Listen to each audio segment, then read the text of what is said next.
Chapter 1: The Crash. The starship Eclipse shuddered violently as another plasma round tore through its hull. Alarms blared, and the acrid scent of burning circuits filled the air. Lieutenant Veyra of the Kessari Dominion clutched the navigation console, her three-fingered hands trembling as she struggled to stabilize the dying vessel. "We've lost the primary thrusters," her co-pilot, Commander Dral, shouted over the comms. "The humans are closing in, we can't outrun them." Veyra hissed in frustration, her slit-pupiled eyes darting across the flickering displays. The Dominion had underestimated the humans. Again. What should have been a simple reconnaissance mission had turned into a massacre. The Eclipse was the last surviving ship of her squadron, and now even it was failing. Another explosion rocked the ship, and the artificial gravity flickered. Veyra's stomach lurched as she was thrown against the wall. A sharp pain flared in her side. A broken rib, maybe. She ignored it. "Abandon ship," Dral ordered. "All hands escape pods now." Veyra didn't hesitate. She sprinted down the corridor, her elongated limbs carrying her swiftly despite the ship's violent tremors. The escape pod bay was already half empty when she arrived. She slammed her palm against the release panel of the nearest pod and threw herself inside just as the Eclipse's core went critical. The pod ejected moments before the ship exploded in a brilliant flash of light. Then silence. Veyra gasped, her breath ragged as the pod's emergency systems hummed to life. The small craft tumbled through space, its trajectory uncontrolled. She had no idea where she was going. The last thing she saw before the pod systems forced her into stasis was the blue-green surface of an uncharted planet growing larger in the viewport. Chapter 2: The Human. When Veyra awoke, the pod was half buried in mud. The stasis field had kept her alive, but her body ached from the crash. She coughed, tasting blood, internal injuries. Not fatal but bad. She needed medical attention. The pod's hatch was jammed. She kicked at it weakly, but her strength was fading. Sound. A step. Heavy bipedal. Veyra froze. The hatch groaned as someone pried it open. Daylight flooded in, and she squinted against the brightness. A silhouette loomed over her. Human. Her breath caught. She had seen them in battle, but never this close. Tall, broad-shouldered, with two forward-facing eyes that locked onto hers with startling intensity. The human's expression shifted from surprise to concern. "Hey, you okay?" he asked. His voice was deep, rough, but not hostile. Veyra tensed, expecting an attack. The Dominion had taught her that humans were ruthless, merciless predators who showed no quarter. But this one didn't raise a weapon. Instead, he reached out a hand. "You're hurt," he said. "Let me help." She hesitated. Then darkness swallowed her vision as she passed out. Chapter 3: Shelter. Veyra awoke to the scent of smoke and something cooking. She was lying on a soft surface, a bed covered in thick furs.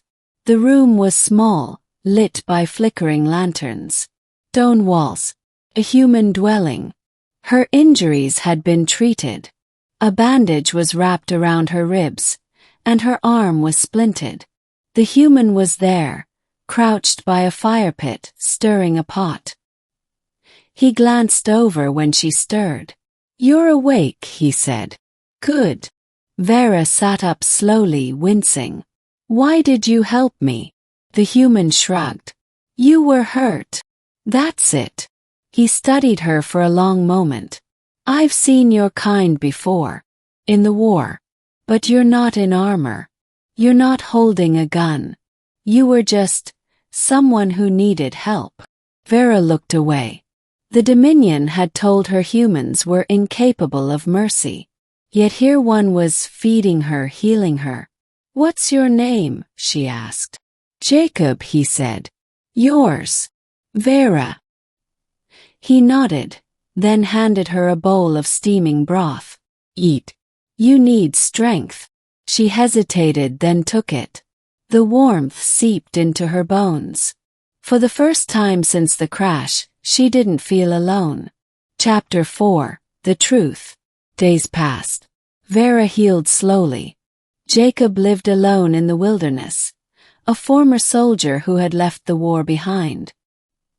He hunted, fished, and traded with a nearby settlement when necessary. One evening, as they sat by the fire, Veyra finally asked the question that had been burning in her mind. Why did you leave the war? Jacob exhaled slowly. Because I realized we weren't the good guys. Veyra stiffened. The Dominion told us humans were monsters, she said. That you invaded our colonies, slaughtered civilians. Jacob's expression darkened. And our commanders told us the same about you. Silence stretched between them. Veyra's chest tightened. Had they both been lied to? Chapter 5. The Choice. A week later, a ship appeared in the sky. Not human. Not Dominion. Pirates. Jacob grabbed his rifle. We need to move. Now. Veyra followed him into the forest as the pirates' scavenger drones scoured the area.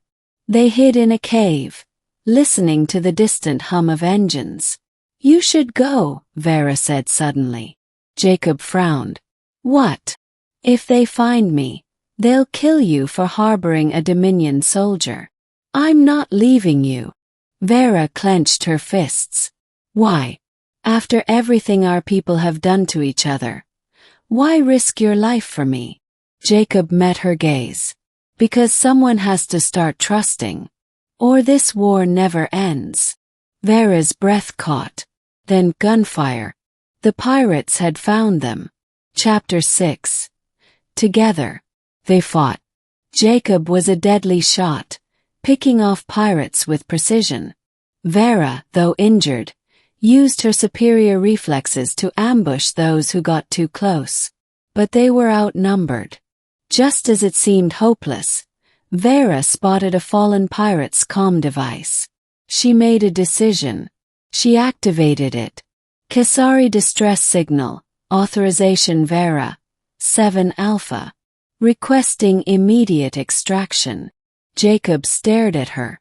What are you doing? Calling for help. But your people will listen to me, she said firmly. I won't let them hurt you. The pirates retreated as a Dominion dropship descended. Armed soldiers poured out, but Veyra stepped forward, shielding Jacob. He is under my protection, she declared. The soldiers hesitated. Then their commander nodded.